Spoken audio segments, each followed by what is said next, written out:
This is Aladdin. This is Jasmine. And this is her dad and the Sultan. You know them from Disney's Aladdin. You know this outfit. And this one. And then there's this one. But are they accurate? We got this historian. Hi, my name is Ayşe Baltacıoğlu Bremer. I'm a professor of Middle Eastern history at New York University. Today I will be talking about Disney's classic animated movie, Aladdin, released in 1992. To walk us through what the movie got right and what they got wrong about these looks. First, let's learn about the complex and intriguing origin story of where and when Disney's Aladdin takes place. It's almost impossible to have an exact answer for where and when the movie takes place. The movie Aladdin conflates many and oftentimes contradictory details about the Middle East and Islam by perpetuating negative stereotypes and presenting basic factual mistakes and absurd characterizations. From its opening song to its character formations, the movie has drawn a lot of attention and criticism. Interestingly, but not shockingly, the protagonists, Aladdin, Princess Jasmine, and the genie, all have perfect American accents with more Western features. However, most of the other characters, especially the more villainous ones, have strong Middle Eastern accents. Only one may enter. I must find this one, this diamond in the rough. The most direct inspiration for Disney's Aladdin came from the movie Thief of Baghdad, filmed in 1940. That was Alexander Korda's Oscar-winning British remake of the 1924 silent film of the same name. According to the producers of the movie, just like The Thief of Baghdad, Disney's Aladdin was meant to be set in Baghdad. However, this was exactly when the US started bombing Iraq during the first Gulf War. And therefore, Disney changed the setting to a fictional city to avoid negative connotations with the city of Baghdad or the dictator ruling Iraq, Saddam Hussein. Instead of Baghdad, the name of the city in the movie is Agrabah. Welcome to Agrabah. Which is not an actual place. The imaginary city of Agrabah, however, includes most of the letters from the city of Baghdad. Regardless of the city, Disney's retelling of the story effectively links Aladdin to the Middle East, with some obvious details from Iran and India as well. The movie Aladdin takes inspiration from the famous collection of tales, 1001 Nights, or as more commonly known in the West as the Arabian Nights. Well, Ali Baba had them 40 thieves, Scheherazade had 1,000 tales. Scheherazade is the main character in the 1001 Nights stories. Although the story of Aladdin is interestingly one of the best known stories in the collection, it was not a part of the original Arabic text. It was in fact added to the collection in the 18th century by Galland. 1 second, who is Galland? Who allegedly acquired the tale from a Syrian Maronite storyteller he met named Ana Diab. The event that sparked the Arabian Nights into a modern European phenomenon was its translation by the French author Antoine Galland into French from a 15th century Arabic manuscript. So, is Hana Diab the creator of the story of Aladdin? Ana Diab was born to a Maronite Christian family in Aleppo, in modern-day Syria, in the late 17th century, which was under the Ottoman rule, an empire that lasted over 600 years and ruled the Middle East, North Africa, Southeastern Europe, and Asia Minor. The original setting of Diab's story is ancient China. The Chinese setting of Aladdin may surprise many of you today, but it is actually not that far-fetched. Many of the stories that are told in 1001 Nights are not situated in the Middle East, but further east, somewhere in or around China, most likely in Central Asia. Looking back at the Disney film, the Chinese or Central Asian Aladdin is almost unrecognizable, aside from Aladdin showing Jasmine the world. It's all so magical.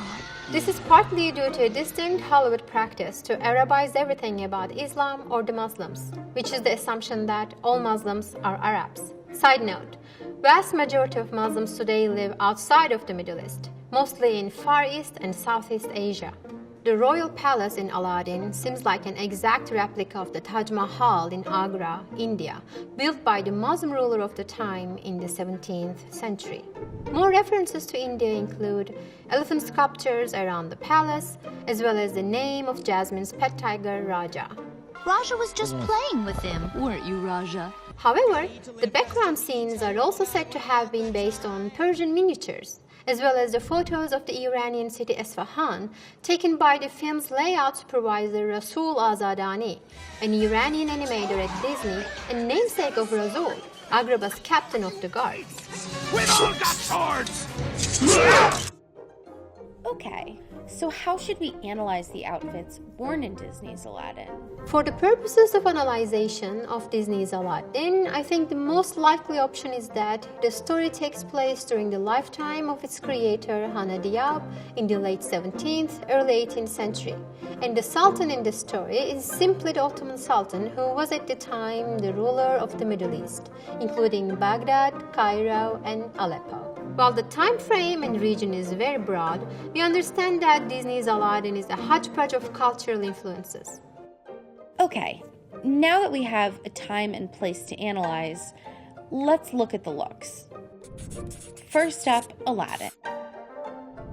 Aladdin's signature outfit in the movie is a pair of loose baggy pants, a small vest that he put on his naked upper body, and a small fez on his head.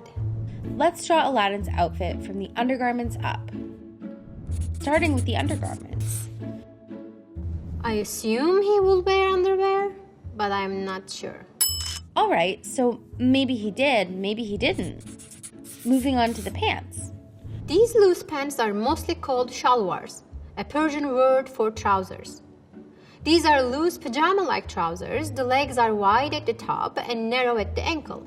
The main purpose is to provide freedom of movement and comfort in hot and or humid climates. Next up, his vest. Although Aladdin's religion and region is not specified, it is highly unlikely that a similar character will have worn a vest on a naked upper body.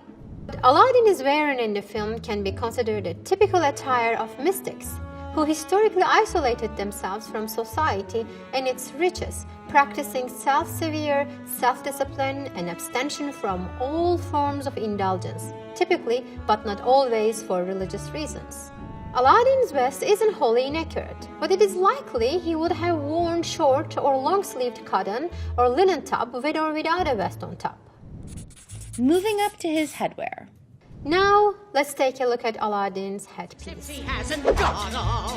What he's wearing is called fez, or fez in Turkish, or tarbush in Arabic.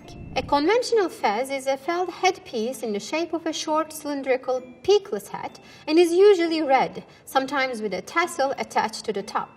Its name comes from the Moroccan city Fez, the city that historically produced dye made from crimson berries to color the hat. In the movie, the genie tells Aladdin that fez and vest combo is much too 3rd century. Based on this line, one would think that the little reddish headpiece that Aladdin is wearing is an old-fashioned one. However, the fez owes much of its popularity to the 19th century Istanbul, the capital of the Ottoman Empire, where it was introduced by the Ottoman Sultan Mahmud II as an extension of the modernization and Europeanization efforts. In the early 19th century, Ottoman Sultan Mahmud II's main goal was to modernize the military by adopting Western-style uniforms with the addition of the fez as a headpiece. In 1829, the Sultan ordered his civil officials to wear the plain fez and banned the wearing of turbans. Although some men rejected the fez, it soon became a symbol of modernity throughout the Middle East. Long story short, Aladdin wouldn't wear a fez, but instead would wear a traditional headpiece called turban. Let's take a look at his footwear, or lack thereof. It's also interesting to see that Aladdin is always barefooted in the movie, even though there were shoes worn even by the poor. It's actually more likely that Aladdin would have worn some type of a shoe. In terms of Aladdin's clothing, there are some accuracies, but also many inaccuracies. So here's what Aladdin's outfit would have looked like given our possible time period and setting. Now let's move on to Princess Jasmine. If I do marry, I want it to be for love. Princess Jasmine is the first non-European princess Disney introduced. First and foremost, her outfit is too revealing. What Princess Jasmine is wearing in the movie is a straight take from European Orientalist painters' imaginations that dominated the art scene in Europe in the 18th and the 19th centuries. Let's learn about what Princess Jasmine would have worn from the undergarments up. While conventional women's underwear, panties and bras did not become common practice until the late 19th century, the corset was part of the imperial women's clothing in the Middle East. I know it seems quick, but let's move on to the pants. You'll find out why. Actually, her pants are mostly accurate. We are just missing some other pieces. The classical dressing for an elite woman consisted of a pair of loose pants layered with a one-piece elegant dress and a belt. So the pants are somewhat accurate. Let's move on to what Jasmine's dress would have looked like. Depending on the social status of the woman as well as the season, these dresses were made of fabrics ranging from cheap linen to pure silk and velvet. Red and green were the most popular colors for high-end women's clothing due to the hardship of creating those colors and also the fact that they were the imperial colors. Let's move on to the accessories. Also, in addition to the belt, other pieces of jewelry, including necklaces, bracelets, and tiaras, were worn oftentimes to symbolize the power and prestige of the family, lineage, and the dynasty, particularly for the imperial woman. Let's move on to headwear. You could say that Jasmine's tiara is a nod to accuracy. A detailed shawl to cover most, not all of the hair was usually accompanied with additional layers of embroidered tulle when these women were out in public. Historical sources tell us that the women did not cover their head when they were in the confines of their homes without any strangers. As you can see here, when Jasmine goes into town, she's covering her hair. When Jasmine was in her palace without any strangers, she wouldn't have covered her hair. So that is accurate. And down to the shoes. Jasmine's shoes in the movie closely resemble what was called pabuch or charuk, and these are what both men and women would have worn. Now for the makeup. It is historically accurate that different types of eyeliners were popular in the Middle East, both for men and women. In many cases, these liners were made with coal dust. So here's what Princess Jasmine's outfit would have looked like given our possible time period and setting. Let's move on to the Sultan. Jasmine's father has the most realistic outfit among the characters that I discussed so far, with some lacking details. Why don't we draw the Sultan's outfit from the undergarments up? Starting with the undergarments. The boxers are not accurate. We do see Raja take a bite out of the back of the pants of a suitor for Princess Jasmine, and this is an imperial man. These boxers with hard pants for the time, not accurate. Next, the pants. These loose pants are mostly called shalwars. Let's look at the next layer. These kaftans would be generally worn on top of another layer called entari. While the entari was also intricately made, the level of detail on an entari wouldn't be as intricate as the kaftan itself. These will be at least 2, possibly more, depending on the weather. Moving on. The belt that the Sultan is wearing is accurate, but probably will have been more embellished. And now let's look at the next layer. The Sultan will wear a long robe that is traditionally called kaftan.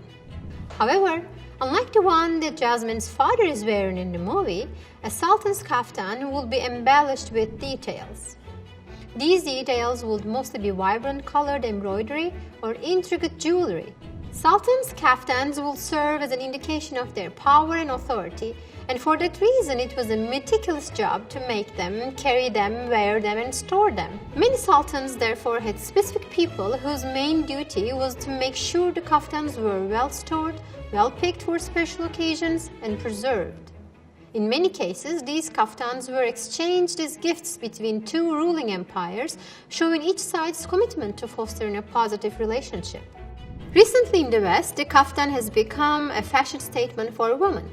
The popularity of the kaftan increased significantly after Jessica Simpson was photographed wearing them during her pregnancy in 2011. Now for the headwear. Here you can see how the Sultan's turban from the movie is showing some similarities with the turbans of the most famous Ottoman sultans, Mehmet the Conqueror, or Süleyman the Magnificent, or his father Selim the Green. You can see the sultans wore wide-edged turbans. Turbans usually were a long piece of cloth wrapped in different ways, rather than being one single piece. Now down to the shoes. The Sultan is also wearing shoes that closely resemble what was called papuç or çarık, and these are, again, accurate. So here's what the Sultan's outfit would have looked like given our possible time period and setting. As we have seen, Disney's Aladdin follows a trend that clumps together different and many times contradicting details about Islam as a religion and the Middle East as a region. This could happen because of two possible reasons. First, it could be a simple ignorance of Hollywood about the two. The second possible reason for the difficulty in pinpointing a time frame and a region is that the creators of the movie Aladdin did not want to single out one place, one culture, one ethnicity, or one period of time, and intentionally kept things vague in the hope of making the movie more relatable to a broader audience.